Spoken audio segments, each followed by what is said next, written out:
अस्सलाम वालेकुम स्टूडेंट्स। इस वीडियो में हमने पढ़ना है energetics of beta oxidation of fatty acids. यानी फैटी एसिड्स में जब बीटा ऑक्सीडेशन होती है तो उसके रिजल्ट से कितनी अमाउंट ऑफ एनर्जी कंज्यूम होती है और हमें कितना यील्ड हासिल होता है एनर्जी का।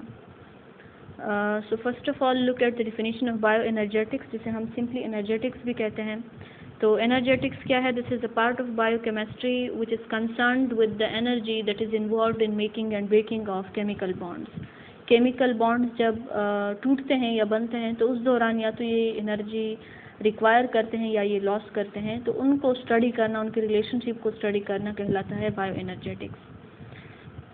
या simply we can define bioenergetics as the study of energy transformations or energy relationship and transductions in living organisms। ठीक है, अब जो बीटा ऑक्सीडेशन है, आपका बीटा ऑक्सीडेशन के एनर्जेटिक्स में हमने पढ़ना है कि ओवरऑल बीटा ऑक्सीडेशन का जब प्रोसेस होता है किसी फैटी एसिड में तो वो कितने अमाउंट ऑफ एनर्जी रिलीज करता है। So this is the whole process of beta oxidation. इसमें हर एक स्टेप पे हम एनर्जी का यील्ड देख लेते हैं। बिल्कुल इनिशियल स्टेप्स में जब फैटी एसिड्स की मोबिलाइजेशन हो जाती है तो हमने पढ़ा था कि फैटी एसिड्स जो है वो इनएक्टिव स्टेट है और इनकी ऑक्सीडेशन नहीं होती। इनको पहले कन्वर्ट होना होता है फैटी एसाइल को ए में। This is the only active form of fatty acids which can be further oxidised, and during this step one molecule of ATP is converted into AMP. यानी ये इसने require क्या है, step में requirement क्या है, ATP की। एटीपी की मौजूदगी में फैटी एसिड कन्वर्ट हो सकता है फैटी एसाइल में, और एटीपी आपका कन्वर्ट होता है एएमपी में। ठीक है, एडिनोसिन डाइफॉस्फेट में कन्वर्ट होने के बजाय ये हो रहा है मोनोफॉस्फेट में। तब मोनोफॉस्फेट में अगर ये कन्वर्ट हो रहा है, इट मीन्स कि 2 फॉस्फेट्स आर रिलीज्ड। सही है, अगर 2 फॉस्फेट रिलीज हुए हैं तो आगे जब हम कैलकुलेशन करेंगे तो इसकी टोटल कंजम्पशन हमने लिखनी होगी 2 एटीपी। यानी ये खुद 2 एटीपी ऑफ एनर्जी कंज्यूम कर रहा है। इसके बाद आते हैं इसकी बीटा ऑक्सीडेशन के ऊपर। बीटा ऑक्सीडेशन में हमने पढ़ा है कि 4 स्टेप्स होते हैं। Oxidation by FAD, then hydration, again oxidation by NAD and thiolysis occur. अब इसमें जो बिल्कुल फर्स्ट स्टेप है ऑक्सीडेशन बाय एफएडी, यहाँ पे आप देख रहे हैं कि FAD is converted into FADH two, और जो 1 FADH2 बन रहा है this is equal to 1.5 ATP। तो ये आगे कैलकुलेशन में हमने नोट डाउन करना है। Similarly at the third step 1 NADH is converted into NADH and this is equal to 2.5 ATP। ठीक है, तो आपके पास जो ऑक्सीडेशन का साइकिल है, बीटा ऑक्सीडेशन का साइकिल है, उसमें 1.5 ATP in the first step and 2.5 ATP from NADH in the third step, ये रिलीज हो गए हैं। सिमिलरली एंड में जो हमारे पास प्रोडक्ट बना है एसिटाइल को ए का, तो ये एसिटाइल को ए भी फर्दर जाता है सिट्रिक एसिड साइकिल में, और सिट्रिक एसिड साइकिल में कार्बन डाइऑक्साइड और वाटर की फॉर्मेशन करता है। इसके अलावा 10 ATP वहाँ से भी ये रिलीज़ करता है। जब इस दौरान NADH FADH बन जाते हैं, उनकी जब फर्दर एनर्जी यील्ड हमें देते हैं वो इक्वलेंट होता है 10 ATP के।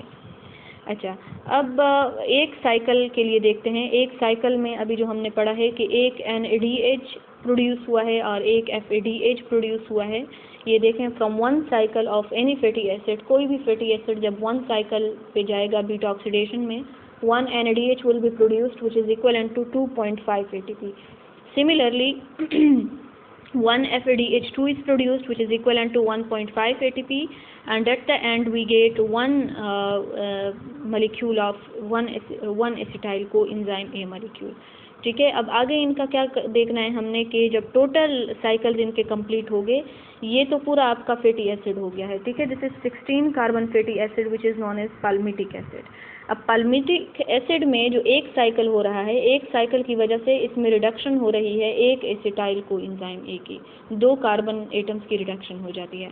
और टोटल इसमें साइकिल्स कितने हैं? There are overall 7 cycles. ठीक है, सपोज ये आपका फैटी एसिड है, हर एक साइकिल में 2 जो आपके कार्बन हैं वो रिड्यूस होते हैं।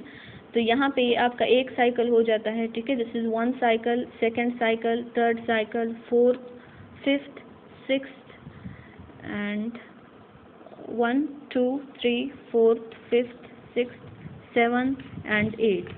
ये टोटल 8 आपके acetyl co enzyme A generate होंगे। और साइकिल्स टोटल कितने हैं देखें, this is first cycle, second cycle, third, 4th, 5th, 6th and this one is the 7th।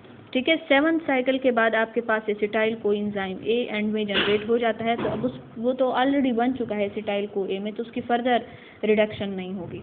So it means कि टोटल 7 साइकिल्स आर इन्वॉल्व। ठीक है, total 7 cycles are involve and 8 molecules of acetyl co A are generated. अच्छा, अब 7 cycles के लिए हम calculation करते हैं कि कितनी एटीपी उनसे जनरेट होनी चाहिए।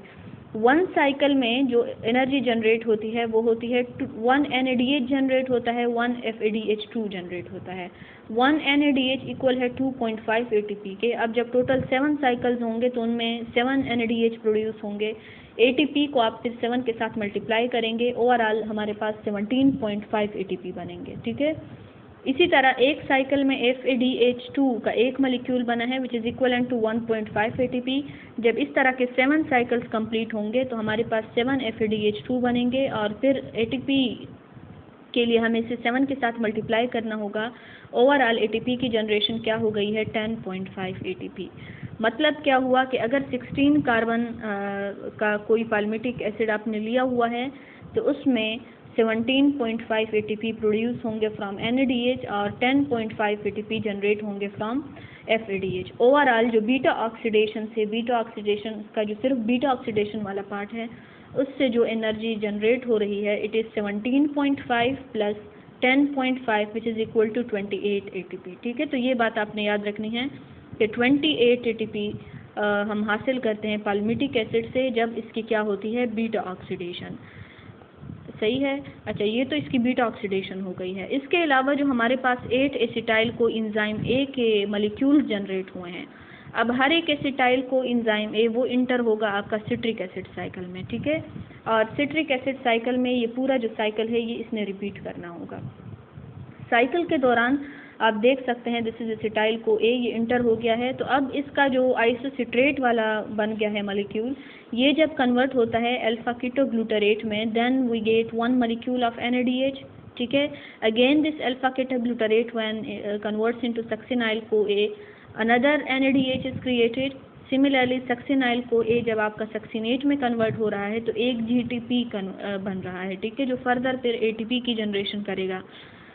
Similarly, when succinate converts into fumarate, again one FADH2 is produced, and when malate is converted into oxaloacetate, again we get one NADH।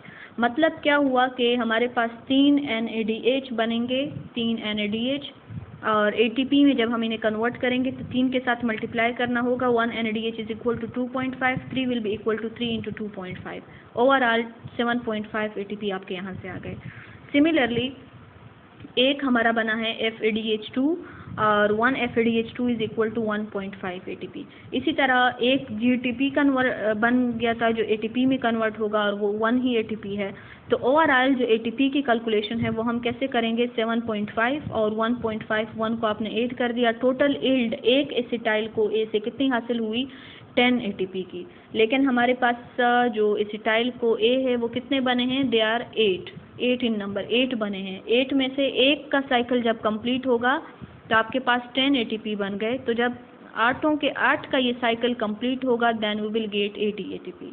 यानी सिट्रिक एसिड साइकिल से जो आपका पाल्मिटिक एसिड है उसमें से हर एक पाल्मिटिक एसिड के हर एक एसिटाइल को ए पार्ट की जब सिट्रिक एसिड साइकिल में एंट्री होगी तो हर एक आपके लिए 10 ATP जनरेट करके देगा और ओवरऑल उससे जनरेशन कितनी हुई, 10 ATP की। तो ओवरऑल जो हमारे पास एनर्जी बनी है, ओवरऑल ATP जनरेट हुई है बीटा ऑक्सीडेशन से वो 28 ATP, क्रेब साइकिल से या सिट्रिक एसिड साइकिल से 80 ATP। टोटल अगर आप इनको 8 करो देन वी गेट 108 ATP। अच्छा, ये 108 ATP तो इसने जनरेट कर दिए। अब फर्स्ट स्टेप पे जो ये एनर्जी यूटिलाइज कर रहा था, ठीक है, जो हमने बिल्कुल स्टार्ट में पढ़ा कि फैटी एसिड जब फैटी एसाइल में कन्वर्ट होंगे तो ATP is converted into AMP and at this time ATP first convert होता है ADP में, उसके बाद कन्वर्ट होता है AMP में। यहाँ पे ये कन्वर्ट हुआ है AMP में, मतलब कि एक फॉस्फेट यहाँ पे रिलीज हुआ है, ठीक है, माइनस फॉस्फेट, फिर दोबारा से एक फॉस्फेट यहाँ पे रिलीज हुआ है। तो ओवरऑल हमने क्या लिखना है कि 2 ATP इसने यूटिलाइज किए हैं, ठीक है, 2 ATP इसने यूटिलाइज किए हैं। तो ये 2 ATP जो इसने यूटिलाइज़ किए हैं ये हम यहाँ से सब्ट्रैक्ट कर देते हैं। नेट यील्ड जो हमारे काम का होगा, जो एनर्जी हम अपने काम के लिए यूज़ कर सकते हैं, वो 108 ATP जो इन्होंने जनरेट की थी, इसमें से 2 माइनस कर देंगे जो ये खुद यूज़ कर रहा है। तो ओवरऑल कितनी ATP बने? Only 106 ATP। और ये 106 वो वाली एनर्जी है जो कि हम फिर अपने फंक्शंस के लिए यूज़ कर सकते हैं। ठीक है, this is the overall summary of the whole process के beta oxidation palmityl acid 16 carbon का हम लें तो उसमें 7 साइकिल होंगे, 8 एसिटाइल को A जनरेट होंगे, 7 FADH2 और 7 NADH। इसके अलावा हर एक NADH से 2.5 ATP जनरेट हो रही है, FADH से 1.5 ATP।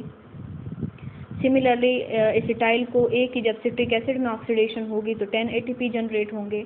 तो इस तरीके से FADH2 से 10.5 ATP, NADH से 17.5 ATP और TCA से 80 ATP जनरेट होंगे। टोटल यील्ड जो है इट इज़ 108 ATPs। और जब आपका फैटी एसिड एक्टिवेशन में AMP बनाता है ATP से, तो उस दौरान हम 2 ATP उसके माइनस करेंगे and as a result we get only 106 ATP which is available to us. So this is all about bioenergetics of beta oxidation of fatty acids.